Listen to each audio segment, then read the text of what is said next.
Hi, నేను మీ ఆకాశానని. చాలామంది విద్యార్థులు అసలు వచ్చే నోటిఫికేషన్లో పోస్టులు ఉంటాయా ఉండవా, అసలు ప్రిపేర్ అవ్వాలా వద్దా అనే దాని మీద చాలామంది సందేహంలో నిమగ్నమై ఉన్నారు. కానీ ఈ సందేహాన్ని పటాపంచలు చేస్తూ మనం 2 రోజుల క్రితం ఒక మంచి ఇన్ఫర్మేషన్ అనేది తెలుసుకోవడం జరిగింది. నేను అనుకోకుండా ఒక ప్లేస్కి వెళ్ళినప్పుడు ఆ ప్లేస్లో మన హోమ్ డిపార్ట్మెంట్కి సంబంధించిన ఫైల్ అనేది చూడడం జరిగింది.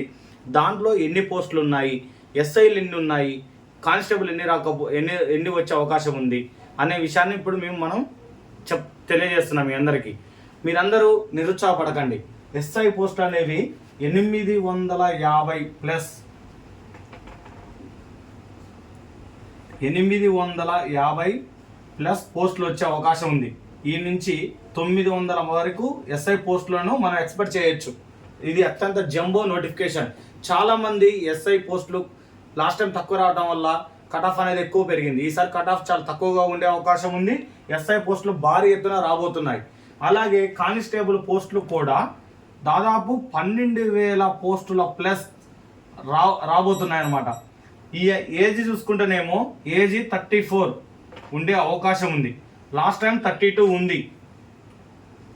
కానీ ఈసారి గత నోటిఫికేషన్లో జీవో నెంబర్ 46 వల్ల నష్టపోయారు కాబట్టి మళ్ళీ +2 ఇచ్చి 32, 34 చేస్తున్నారు. కానీ ఇది ఇంకా అఫీషియల్గా ఈ 2 ఇయర్స్ అనేది ఇంకా రాలేదు. కానీ మనకు 100% ఇస్తారని ప్రభుత్వం చెప్తుంది. ఈ పోస్టులు చూసిన తర్వాత ప్రతి ఒక్కరు కూడా చదవాలనే ఆలోచన వస్తుంది.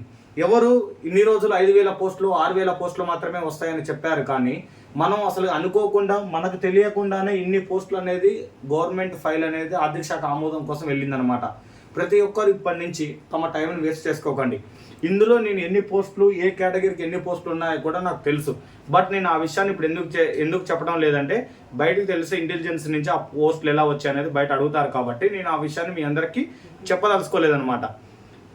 కానీ నేను ఒక హింట్ ఇస్తున్నాను మీ అందరికీ. గ్రౌండ్ని కన్నా బుక్కుని నమ్ముకున్నవాడు ఈసారి ఎక్కువగా బాగుపడతాడు. గ్రౌండ్ కన్నా బుక్కుని నమ్ముకున్నవాడు ఎక్కువ బాగుపడే అవకాశం ఉంది. అంటే ఏ రకమైన పోస్టులు తక్కువగా ఉన్నాయి, ఏ రకమైన పోస్టులు ఎక్కువ రాబోతున్నాయనే దానిని మీకు హింట్ ఇచ్చేసాను. దాన్ని బట్టి మీరు చదువుకోండి. సంక్రాంతి అప్పుడు ఏ డిపార్ట్మెంట్లో ఎన్ని పోస్టులు ఉన్నాయి అనేది మీకు తెలియజేస్తాను. అలాగే ప్రతి ఒక్కరు ఇన్స్టిట్యూట్ల చుట్టూ తిరక్కండి. ఏ ఇన్స్టిట్యూట్ బాగుంది, జిఎస్ ఆర్థమెటిక్ ఎక్కువ ప్రిఫరెన్స్ ఇవ్వండి. నాకు వచ్చే జాబ్లలో అర్థమైంది ఏంటంటే జిఎస్కి మ్యాథ్స్కి ఎక్కువ ఎవరైతే ఇంపార్టెన్స్ ఇస్తారో, దాంతోపాటు ఇంగ్లీష్ని ఎవరైతే ముందు ఉంచుకుంటారో వాళ్ళు ఎక్కువగా సక్సెస్ అయ్యే అవకాశం ఉంది. నేను గత నోటిఫికేషన్లో చేసిన తప్పులు మీరు చేయవద్దనేదే నా యొక్క ప్రధాన ఉద్దేశం. ఈ వీడియోలు ఇంత కష్టపడి ఈ టైంలో నేను చేయడానికి గల ప్రధాన కారణం ఏమిటంటే చాలామంది విద్యార్థులు టైం వేస్ట్ చేస్తున్నారు. పోస్టులు తక్కువగా వస్తాయి, 5,000 పోస్టులే వస్తాయి, 7,000 పోస్టులు వస్తాయి అనుకున్నారు. కానీ 850 పోస్టులతోటి ఎస్ఐ నోటిఫికేషన్ రాబోతుంది. 850 నుంచి 900 పోస్టులు.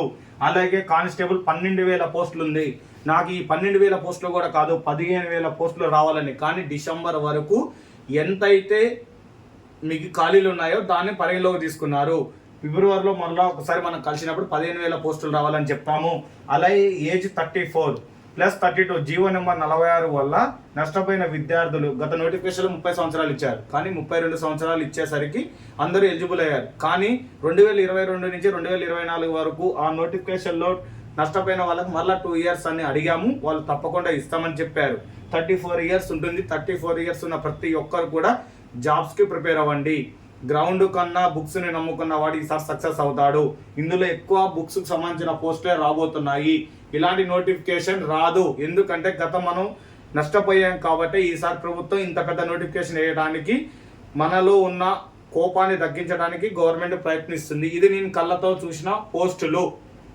దయచేసి ఫైల్ మనం ఏదో యూట్యూబ్లో అప్డేట్ కోసం వ్యూస్ కోసం చేసిన కాదు.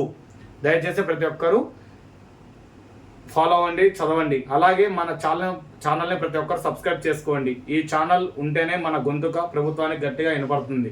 జెన్యూన్ ఇన్ఫర్మేషన్ ఉన్నప్పుడు మాత్రమే వీడియో చేయడం జరుగుతుంది తప్ప ఎప్పుడు పడితే అప్పుడు వీడియో చేయడానికి నేను కూడా చదువుకుంటున్నాను. దయచేసి అర్థం చేసుకోండి.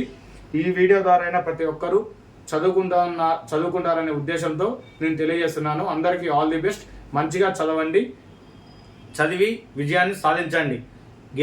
ఓటమి చెందిన తర్వాత ఓటమి తర్వాత గెలిచే గెలిస్తే ఆ కిక్ వేరేలా ఉంటుంది. దయచేసి ప్రతి ఒక్కరు చదవండి అని నేను అందరికీ చెప్తూ, అలాగే ఇన్స్టిట్యూట్ల చుట్టూ తిరగకండి, చుట్టూ తిరగకండి. ఇప్పటి నుంచే గ్రౌండ్కు పోతూ కొద్దిగా ఫిట్నెస్ అనేది సాధించుకోండి. అలాగే అలా అని చెప్పి స్టడీ హాల్ని వదిలేయకండి. గ్రౌండ్ని, స్టడీ హాల్ని, బుక్స్ని అన్నిటిని రాయండి. ఈ ఎగ్జామ్స్ మాత్రం ఎక్కడ రాసినా కూడా ఒకటే ఇన్స్టిట్యూట్లో రాయండి. అంతే తప్ప 4-5 ఇన్స్టిట్యూట్లు తిరిగి వేస్ట్ చేసుకోకండి. రీజనింగ్కి మనం చెప్పాం, ఏ బుక్స్ ఎలా చదవాలి అనే దాన్ని ప్రతి ఒక్కటికి కూడా చెప్పడం జరిగింది. ఆ బుక్స్లో ఎలా ఉన్నాయో ఆ బుక్స్ని ఫాలో అవ్వండి, సరిపోతుంది. ఎగ్జామ్స్ కూడా ఏ ఇన్స్టిట్యూట్ కావాలో చూసుకోండి. జిఎస్ కొత్తగా జాయిన్ అయ్యే వాళ్ళకి నేను సజెషన్ చేసిందంటే యూనిక్ కానీ హెచ్ఐపి ఇన్స్టిట్యూట్, జిఎస్ ఆర్థమెటిక్ 2 బాగుంటుంది, యూనిక్ మ్యాథ్స్ బాగుంటుంది, ఐఏఎస్సి 2-3 ఇన్స్టిట్యూట్లలో చూడండి, ఏది బాగుంటే అందులో జాయిన్ అవ్వండి. ఓకేనా? మీ అందరికి ఆల్ ది బెస్ట్ చెప్తూ మీ ఆకాశన్న.